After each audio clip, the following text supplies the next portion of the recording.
आज हम डिस्कस करेंगे कपलिंग टॉपिक के बारे में।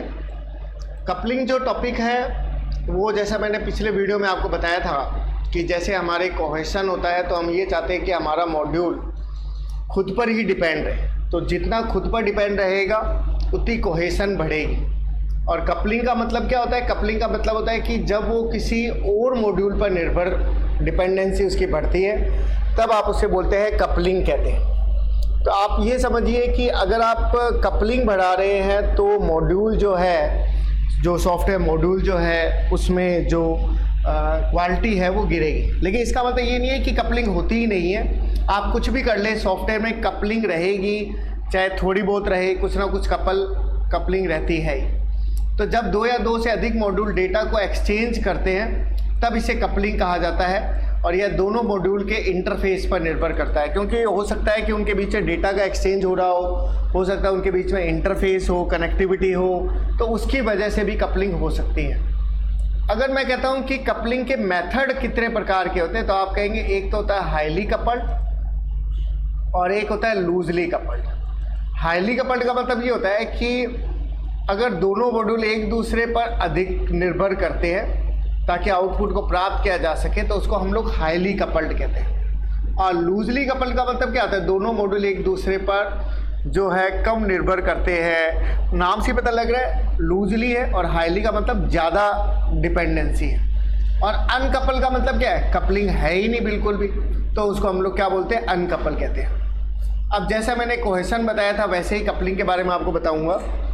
सबसे पहला जो है वो डेटा कपलिंग है। डेटा कपलिंग का मतलब हम दो मॉड्यूल का उपयोग डेटा एलिमेंट में लेते हैं, यानी दोनों मॉड्यूल के बीच डेटा को एक्सचेंज किया जाता है। मतलब आप डेटा को क्या कर रहे हैं? एक्सचेंज कर रहे हैं, उपयोग ले रहे हैं। जैसे इंटीजर हो गया, फ्लॉट हो गया, वेरिएबल्स हो गए, क्योंकि मॉड्यूल है तो वेरिएबल तो होंगे ही, उनको आप क्या कर रहे हैं? एक्सचेंज कर रहे हैं। एक जो होता है वो स्टाम्प कपलिंग होता है। स्टाम्प कपलिंग मतलब डेटा के रिकॉर्ड के रूप में। देखो यहाँ पे हम लोग केवल डेटा से संबंधित काम कर रहे थे, यहाँ पे हम लोग रिकॉर्ड को पास कर रहे हैं, रिकॉर्ड को दोनों मॉड्यूल के बीच में उपयोग ले रहे हैं, तो ये स्टाम्प कपलिंग हो गया। कंट्रोल कपलिंग का मीनिंग क्या है? कंट्रोल कपलिंग का मतलब हम मॉड्यूल दूसरे मॉड्यूल को केवल कंट्रोल करने का काम कर रहा है, तब हम इसको बोलते हैं कंट्रोल कपलिंग। जैसे कि डेटाबेस कंट्रोल हो गया, डेटाबेस को कंट्रोल करना पड़ रहा है, या कोई सॉफ्टवेयर को आपको कंट्रोल करना पड़ रहा है, तो ये आपकी क्या कहलाएगी? कंट्रोल कपलिंग कहलाएगी। कॉमन कपलिंग का मतलब समान प्रकार के डेटा का उपयोग लिया जा रहा है, इसमें डेटा सिक्योरिटी कम पाई जाती है, क्योंकि एक ही डेटा पे जब एक या एक से ज़्यादा मॉड्यूल काम करेंगे तो मान के चलो कि सिक्योरिटी कम होगी, टाइम कंज्यूमिंग भी होगा और डिफ़िकल्ट भी होगा, तो ये आपकी कहलाएगी कॉमन कपलिंग।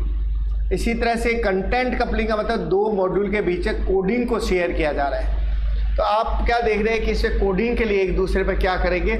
निर्भर करेंगे, तब इसका एक का प्रभाव दूसरे मॉड्यूल पर भी पड़ता है। इसे हम डिपेंडेंसी कम होती है, इसे हम क्या बोलते हैं? वर्स्ट कपलिंग कहते हैं। मतलब क्या हो रहा है? कपलिंग धीरे धीरे जो है इसके अंदर कंटेंट के ऊपर डिपेंड होती जा रही है। फिर मैसेज जो कपलिंग है, इसके अंदर आप एक मॉड्यूल जो है वो दूसरे मॉड्यूल के बीच में जो है मॉड्यूल के बीच डिपेंडेंसी को कम कर रहा है, और दोनों मॉड्यूल मैसेज को एक्सचेंज करने के लिए एक दूसरे पर निर्भर कर रहे हैं, तो वो क्या कहलाएगा? आपका मैसेज कपलिंग। तो यहाँ पर आप कंटेंट का कर रहे थे, यहाँ पे आप कॉमन डेटा का उपयोग ले रहे थे, यहाँ पर एक दूसरे को कंट्रोल किया जा रहा था, यहाँ पर रिकॉर्ड को पास किया जा रहा था, यहाँ हम लोग केवल डेटा की बात कर रहे थे, कोई वेरिएबल हो गए उनको हम लोग यूज कर रहे थे।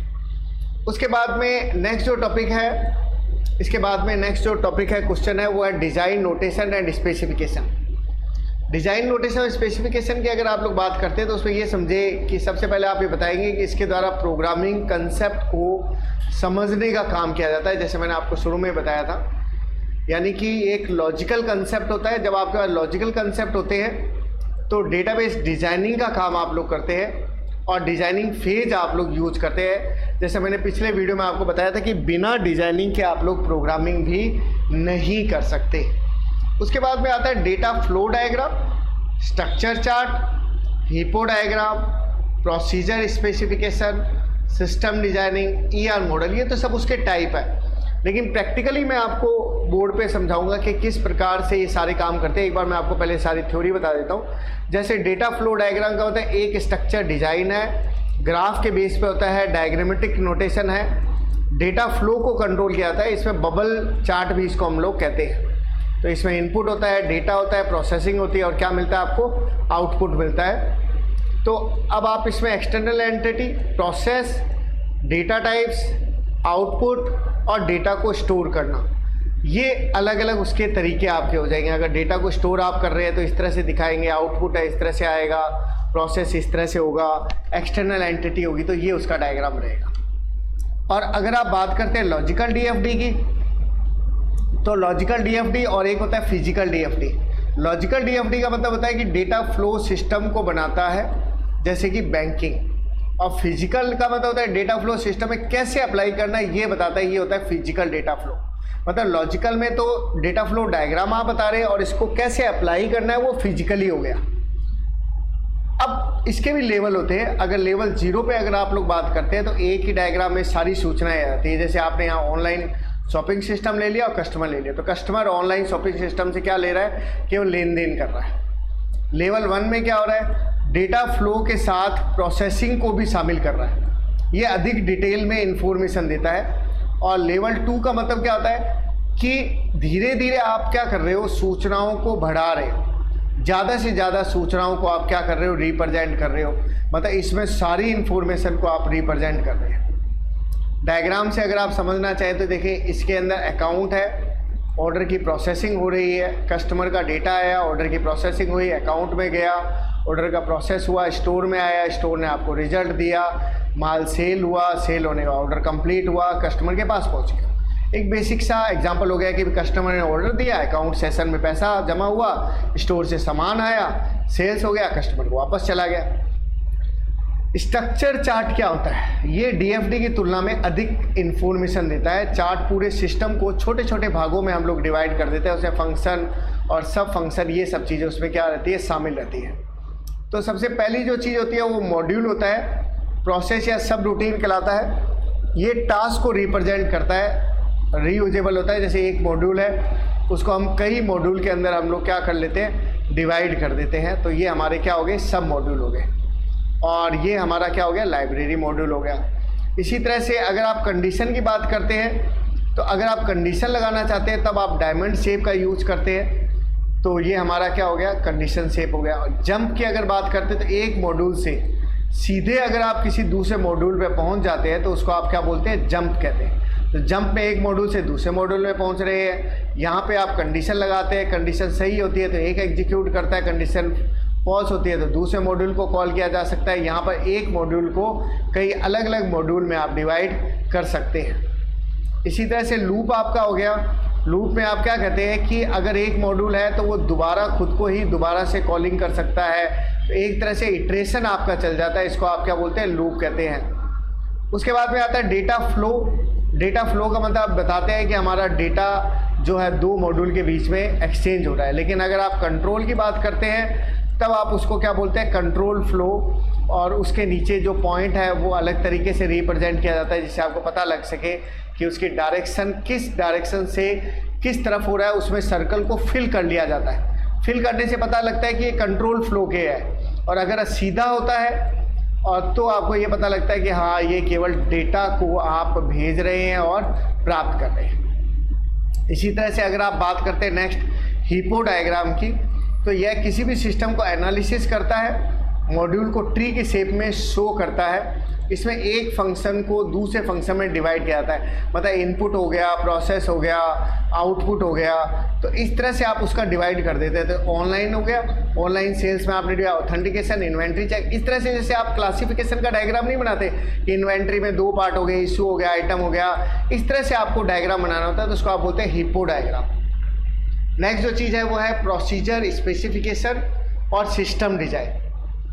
इसमें आप सूडो कोड तथा स्ट्रक्चर इंग्लिश का उपयोग लेते हैं। जैसे नॉर्मल जो प्रोग्रामिंग होती है वो आप लोग यूज करते हैं, डिसीजन टेबल आप लोग इसमें यूज करते हैं। तो ये सब प्रोग्रामिंग में आपके काम आते हैं। तो सूडो कोड में आप कोई भी चीज़ अगर आप लिखते हैं तो उसको समझाया जा सकता है कि वो कैसे काम कर रही है, कैसे एक इंग्लिश लाइक लैंग्वेज होती है, उसको हम लोग क्या बोलते हैं, सूडो कोड कहते हैं। जैसे मैंने कहा कि अगर a is greater than b है, देन a की वैल्यू प्रिंट हो जाए, एल्स b की। तो पूरी बात आप लिख रहे हैं इफ़ करके। तो टेक्निकल वर्ड भी आप लोग यूज कर रहे हैं और साथ में लैंग्वेज भी आप लोग यूज कर रहे हैं। उसी तरह से स्ट्रक्चर इंग्लिश में अगर आप लोग बात करते हो तो आपने कहा इफ़ ए बड़ा है बी से तो प्रिंट ए एल्स प्रिंट बी। इसी तरह से फ्लो चार्ट बनाना भी मैं आपको बोर्ड पे अभी समझाऊंगा। तो उसमें आप देखें कि स्टार्ट हो गया, फिर आप लिखेंगे रीड, या रीड लिख के आप लिखेंगे कि आपने कितनी वैल्यू को इनपुट कराया ए और बी को, फिर आपने कंडीशन लगाया, कंडीशन ट्रू है तो प्रिंट ए की वैल्यू हो जाएगी, कंडीशन फॉल्स है तो बी वाली वैल्यू प्रिंट। इसमें भी 4 तरीके हो सकते हैं, इफ एल्स हो गया, लैडर इफ एल्स हो गया, स्विच हो गया और लूप हो गया। तो उसके भी हम लोग डायग्राम के द्वारा बोर्ड पे इजीली उसको समझ सकते हैं।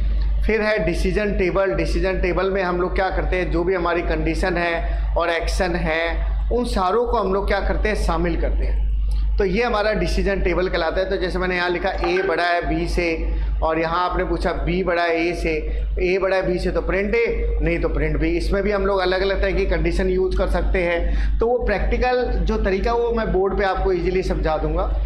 लेकिन बेसिक चीज़ आप ये समझें कि डिसीजन टेबल में 2 डिवाइडेशन होता है, एक तो कंडीशन पार्ट होता है, ये कंडीशन पार्ट हो गया, और एक एक्शन पार्ट होता है जिसमें हमारा रिजल्ट आता है, ये हमारा एक्शन पार्ट हो गया। इसी तरह से इसके 4 तरीके होते हैं, फ्लो चार्ट के अलग अलग तरीक़ों से आप बताएंगे। इसी तरह से स्यूडो कोड के भी 4 तरीके होते हैं। तो दोनों का एक एक एग्जाम्पल लेके दोनों को हम लोग अलग अलग तरीक़ों से एक्सप्लेन कर सकते हैं। नेक्स्ट जो चीज़ होती है वो होती है ER मॉडल। ER मॉडल जो DBMS में आप लोग पढ़ते आए हमेशा से एंटिटी रिलेशनशिप मॉडल बोलते हैं, इसको डेटाबेस मॉडल भी कहा जाता है। इसमें आप लोग एंटिटी और रिलेशनशिप को बताते हैं। जैसे आपने कहा एट्रीब्यूट के समूह को हम लोग क्या बोलते हैं, एंटिटी कहते हैं। जैसे स्टूडेंट है तो स्टूडेंट के एट्रीब्यूट क्या हो जाएंगे, नेम है, एज है, क्लास है, ये सारे उसके एंटिटी हो जाए, एट्रीब्यूट हो जाएंगे। और एट्रीब्यूट की अगर बात समझना चाहे तो नेम एज क्लास हो गए, मतलब उसको समझाने के लिए जो हम लोग वेरिएबल यूज़ कर रहे हैं वो हमारे एट्रीब्यूट हो गए। इसी तरह से 2 एंटिटी को अगर आप जोड़ते हैं तो 1 to 1, 1 to many, many to 1, मतलब एक स्टूडेंट है, एक ही टीचर है, एक स्टूडेंट है, बहुत सारे टीचर है, टीचर बहुत सारे, स्टूडेंट एक है। तो अलग अलग तरीके हो सकते हैं, ऑन द लोकेशन के अकॉर्डिंग, ऑन द प्रोजेक्ट के अकॉर्डिंग आप लोग रिलेशनशिप अलग अलग तरह का डिसाइड कर सकते हैं। या डायग्राम के अलग अलग तरह के सिंबल होते हैं, आप सिंबल दिमाग में रखें ताकि जब उसको डायग्राम को समझाया जाएगा तो दिक्कत नहीं आएगी। जब भी आप एंटिटी समझाएंगे तो इस तरह से डायग्राम बना के आप बताएंगे कि ये एंटिटी है। अगर कोई वीक एंटिटी होगी तो उसको डबल बॉक्स में आप लोग समझाएंगे। अगर कोई एट्रीब्यूट होंगे तो आप इसको ओवल शेप में समझाएंगे। अगर मल्टी वैल्यू एट्रीब्यूट होगा तो एक ओवल में दूसरा ओवल बना के समझाएंगे। अगर आप लोग इसका रोम्बस शेप का यूज़ करते हैं तो आप उसमें रिलेशनशिप को समझाएंगे। अगर वीक रिलेशनशिप है तो एक रोम्बस में दूसरा रोम्बस आ जाएगा। अब ये एक डायग्राम आपका हो गया। डायग्राम एक तो ये आपका है ही जो मैं आपको अभी समझा रहा हूँ, इजी डायग्राम है। इसमें सारी चीज़ें आ जाएगी। जैसे एक स्टूडेंट है तो स्टूडेंट के नाम हो सकते हैं, नाम के भी आगे वो डिवाइडेशन करोगे तो एक के कई एट्रीब्यूट होने का मतलब आप उसको कंपोजिट एट्रीब्यूट बोलेंगे। इसी तरह से स्टूडेंट में आपने डॉट डॉट करके एज को बताया तो एज से आपने डेट ऑफ बर्थ से एज निकाली है तो ये आपका डिराइव्ड एट्रीब्यूट हो गया। अगर एक से ज़्यादा 4 नंबर हो सकते हैं तो मल्टी वैल्यू एट्रीब्यूट हो गया।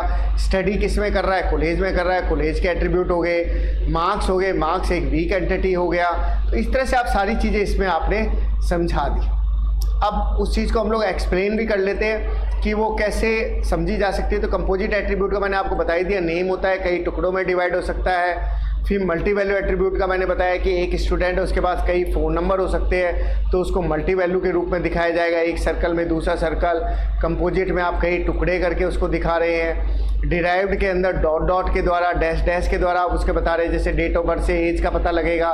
वीक एंटिटी मैंने आपको बताया था कि भाई स्टूडेंट पर मार्क्स डिपेंड करते हैं, अगर स्टूडेंट ही नहीं होगा तो मार्क्स भी नहीं होंगे। नेक्स्ट जो टॉपिक है वो है वेरिफिकेशन, जो हम लोग नेक्स्ट वीडियो के अंदर देखेंगे।